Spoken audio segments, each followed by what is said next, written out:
Pendant plus de 5 décennies, Gene Killroy est resté silencieux, loyal jusqu'à la fin. Il a été plus que le manager de Muhammad Ali. Il a été son résolveur de problèmes, son protecteur, son confident le plus intime. Aujourd'hui, à 85 ans, au crépuscule de sa propre vie, Gene Killroy a décidé de parler. Killroy, pour la première fois, révèle une vérité que Ali n'a jamais voulu que le monde sache. Et ce n'est pas simplement un autre hommage à une figure légendaire de la boxe. C'est l'histoire d'un homme tiraillé entre le mythe et sa propre mémoire. Un héritage qui, s'il n'était pas relaté, aurait failli enterrer la vérité pour toujours. Dans un quartier paisible, loin du tumulte de la frénétique Las Vegas, s'élève une maison modeste mais pleine de sens, la demeure de Gene Killroy. Un nom qui, pour beaucoup de fans de boxe, ne signifie peut-être rien.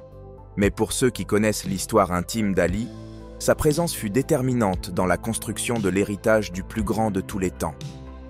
Killroy est une archive vivante, un coffre-fort rempli de souvenirs, de confidences et de secrets que personne d'autre n'a entendus. Pendant des décennies, il est resté silencieux. Et ce n'était ni par peur, ni par indifférence. C'était par loyauté. Ali n'était pas juste un client, ni une célébrité parmi tant d'autres. C'était de la famille, un lien forgé dans l'adversité, dans des conversations chuchotées à l'aube, dans les moments de la plus grande vulnérabilité. Killroy l'a toujours su.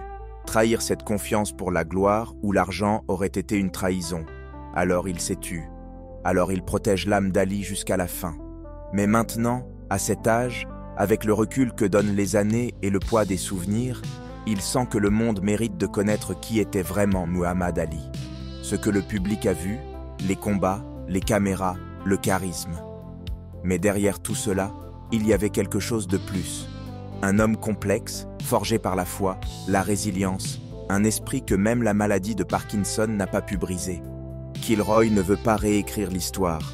Il veut l'illuminer depuis un angle que personne d'autre n'a eu. Ce n'est pas une histoire de potins ou d'anecdotes futiles.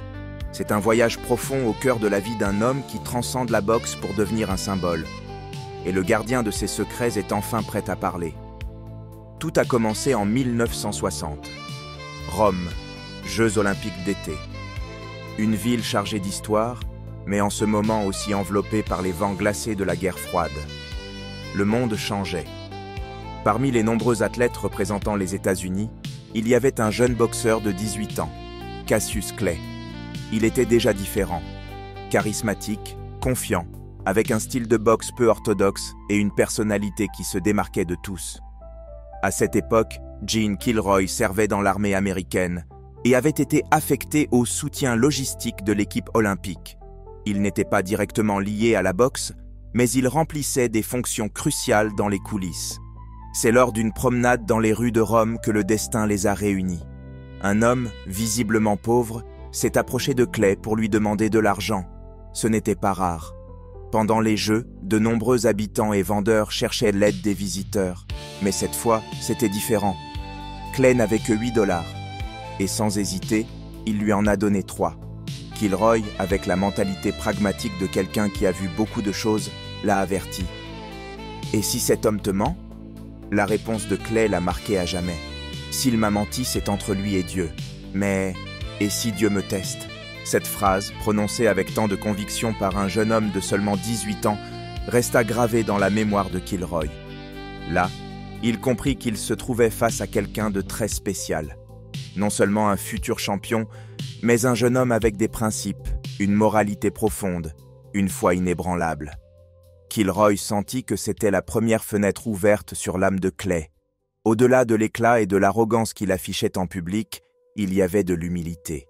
Il y avait de la vérité. Dès lors, leur relation commença à se transformer. Killroy devint plus que son manager. Il devint son guide, son protecteur, son ombre. À mesure que la carrière d'Ali décollait, Killroy restait à ses côtés. Et pas seulement pour organiser des combats ou répondre à la presse. Il a bâti l'empire. Il avait compris qu'Ali n'était pas qu'un boxeur. C'était une marque vivante. Et que son impact pouvait aller bien au-delà du ring. Dans les années 60 et 70, à une époque où l'idée qu'un athlète devienne une marque était presque inimaginable, Kilroy l'avait pressenti. Il a restructuré toutes les affaires d'Ali, créé un réseau de contrats, de sponsors, d'événements garantissant des revenus constants, même sans combattre. Il a même transformé le camp d'entraînement de Deer Lake en une entreprise légitime pour protéger Ali des impôts. Ce lieu, que beaucoup voyaient comme un simple camp, était en réalité son refuge, sa forteresse, sa liberté. Avec une vision d'avance, Kilroy organisait conférences, accords commerciaux, apparitions. Tout était soigneusement planifié. Bien avant que le terme « marque personnelle » n'existe, Muhammad Ali en était déjà une, et il le devait en grande partie à Kilroy. Mais avec la gloire sont venues les ombres. Kilroy les voyait, il les ressentait.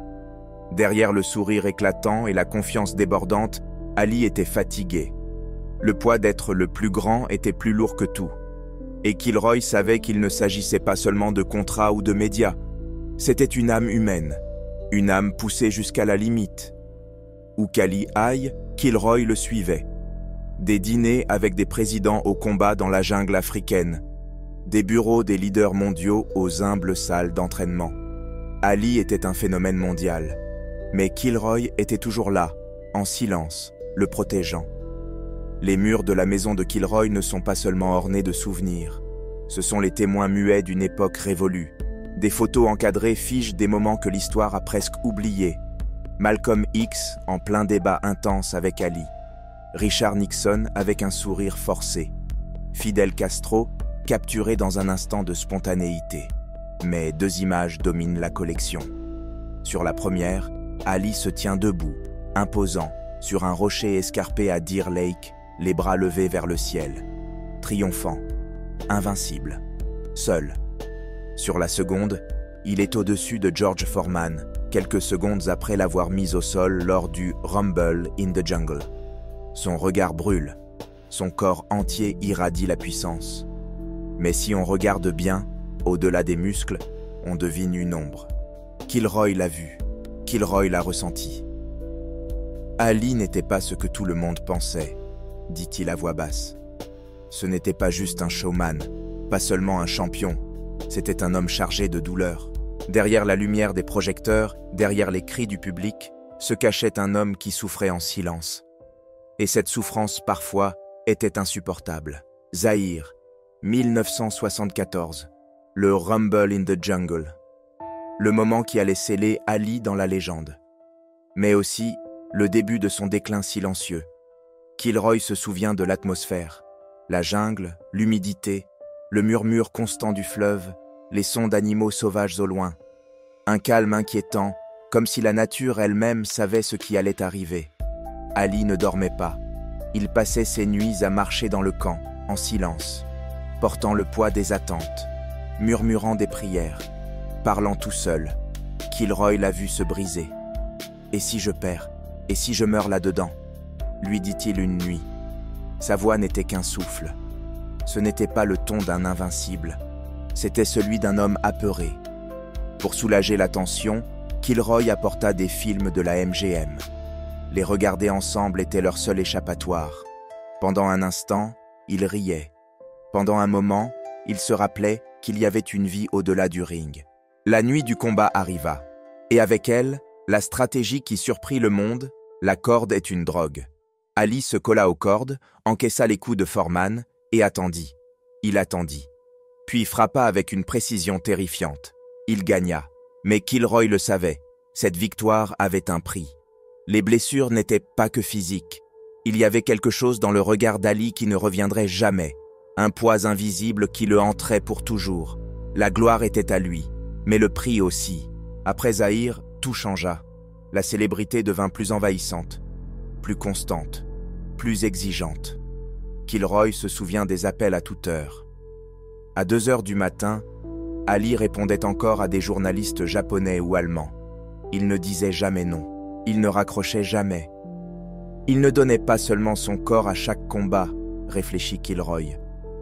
Il donnait son âme, morceau par morceau.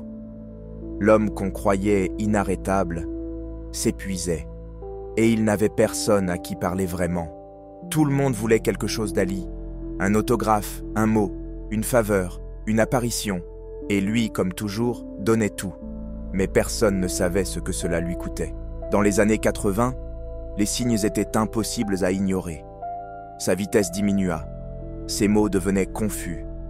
Les tremblements de ses mains n'étaient plus rares. Ferdi Pacheco, son médecin de confiance, l'a averti plusieurs fois. « Tu dois arrêter, tu ne peux pas continuer comme ça. » Kilroy le supplia aussi. Même Elijah Muhammad et Louis Farrakhan ont tenté de le convaincre. Mais Ali n'écoutait pas. Pour lui, le ring, c'était la vie. L'odeur de la sueur, le rugissement du public, c'était une drogue. C'était son essence. C'était sa maison. Kilroy le savait. Il le lisait dans ses yeux. Ali ne pouvait pas vivre sans ça, même si cela signifiait mourir lentement. Après chaque combat, Ali semblait plus épuisé. Pas physiquement, spirituellement. Les tremblements étaient constants, le regard, plus absent. L'esprit vif qui le faisait briller face aux caméras s'éteignait dans l'intimité. Mais parfois, dans les moments les plus sombres, brillait encore une lumière. Kilroy se souvient d'une visite dans un hôpital pour enfants.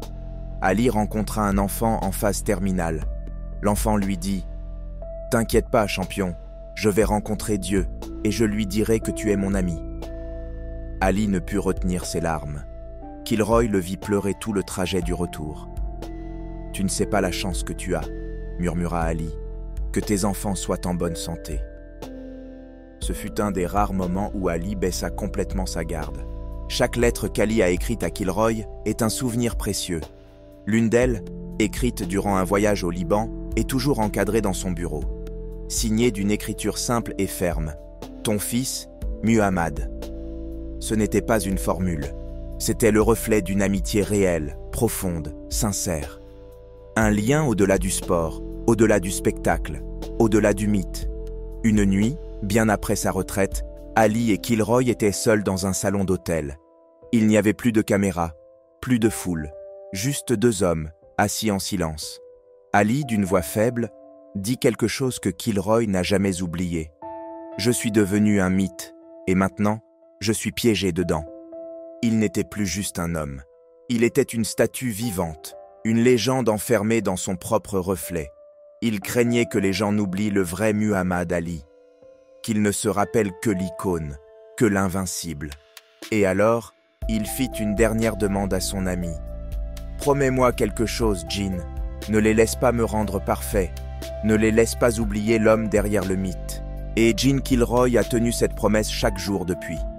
Il n'a jamais cherché à glorifier Ali avec des mots doux, ni à embellir son héritage avec des mensonges. Il l'a raconté comme il était, fort, sensible, contradictoire, humain. Il n'a pas fait d'Ali un dieu.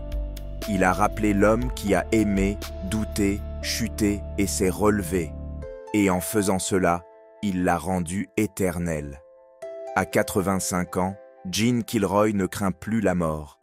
Il ne craint pas l'oubli.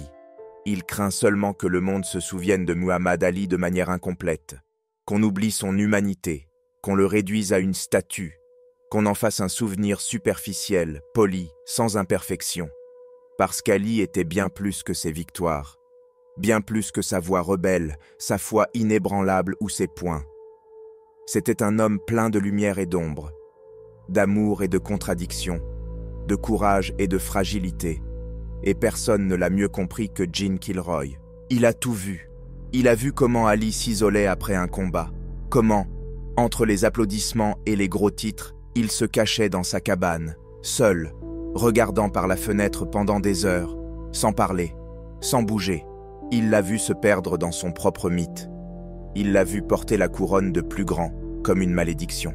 « J'ai vu la douleur d'Ali, » dit Kilroy. « Pas celle du corps, l'autre, celle que personne ne voit. Il l'a vu douter de lui. Il l'a vu pleurer en silence. Et il l'a aussi vu faire rire un enfant mourant comme si c'était le plus beau jour du monde. » Après la défaite contre Larry Holmes en 1980, Ali n'était plus le même. Ni physiquement, ni émotionnellement, ni spirituellement. Kilroy s'en souvient parfaitement. Ce combat n'aurait jamais dû avoir lieu. Ali n'était pas prêt. Cette nuit-là, après la défaite, le camp était plongé dans un silence de mort. Pas de musique, pas de blagues, pas d'interview. Juste de la honte et des larmes. Kilroy a entendu les sanglots d'Ali depuis l'autre côté du mur en bois. Il ne criait pas, il ne se plaignait pas. Il pleurait, doucement, pendant des heures. Et puis il a murmuré quelque chose qui résonne encore dans la tête de Kilroy. Maintenant tout le monde le sait. Je ne suis plus invincible. Les années passèrent et la détérioration fut implacable. Le syndrome de Parkinson ne lui a pas enlevé sa dignité, mais il lui a pris la voix. Et pour un homme qui avait conquis le monde par la parole, c'était une mort lente. Kilroy l'a vu lutter à chaque tremblement. Il l'a vu avaler des mots qu'il récitait autrefois comme des poèmes. Il l'a vu perdre l'agilité avec laquelle il avait défié tous ses adversaires, mais il ne l'a jamais vu abandonner. Dans les hôpitaux, Ali continuait de rendre visite aux enfants. Dans les maisons de retraite, il apparaissait sans prévenir. Parfois sans photographe, parfois sans presse, juste pour être là, pour donner un peu de lui-même, alors qu'il ne lui restait presque plus rien. Une nuit pendant le Ramadan, bien après que le monde l'ait acclamé puis oublié plusieurs fois, Jean Kilroy passa devant la cabane principale. Ali était à l'intérieur, seul, une lumière tamisée allumée, assis par terre, avec le Coran à ses côtés, une prière. En le voyant, Ali leva les yeux et lui fit signe d'approcher. Kilroy hésita, puis entra. Ils s'assirent ensemble, en silence, pendant de longues minutes. Le seul bruit était celui de la respiration lente d'Ali et du vent entre les arbres. Et alors, Ali parla. « Dieu m'a donné un don », dit-il d'une voix rauque. « Mais chaque don a un prix. » Kilroy le regarda.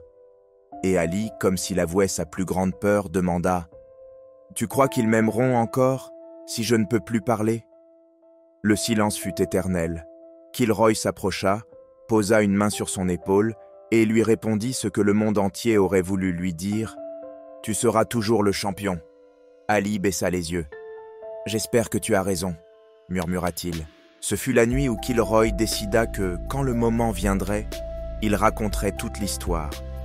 L'histoire de l'homme, pas de l'icône. Celui qui pleurait, celui qui avait peur, celui qui se sentait seul, celui qui doutait parfois de sa propre grandeur. Et c'est pour cela qu'aujourd'hui, à 85 ans, Jean Kilroy a rompu son silence. Pas pour vendre des livres, pas pour obtenir des interviews, pas pour gagner de l'argent, mais pour que le monde se souvienne de Muhammad Ali tel qu'il était vraiment. Pas comme le parfait, mais comme le vrai. Car derrière le plus grand de tous les temps, il y avait un enfant de Louisville, un jeune homme plein de doutes, de foi, de blessures profondes. Un homme qui a fait l'histoire et l'a payé de son corps, de son esprit, de sa voix et de son âme. Et personne ne l'a compris comme son vieux compagnon Jean. Les murs de sa maison gardent encore des lettres, des coupures de journaux, des photos, et une en particulier, écrite sur un papier de la Middle East Airlines, trône au centre de la pièce, signée simplement de ces mots « Ton enfant, Muhammad ». Et juste en dessous, dans une marge à peine visible, une phrase que Kilroy n'a jamais oubliée « Ne les laisse pas me rendre parfait ». Et Kilroy ne l'a jamais fait. L'histoire se termine avec une question qui flotte encore dans l'air, sans réponse définitive.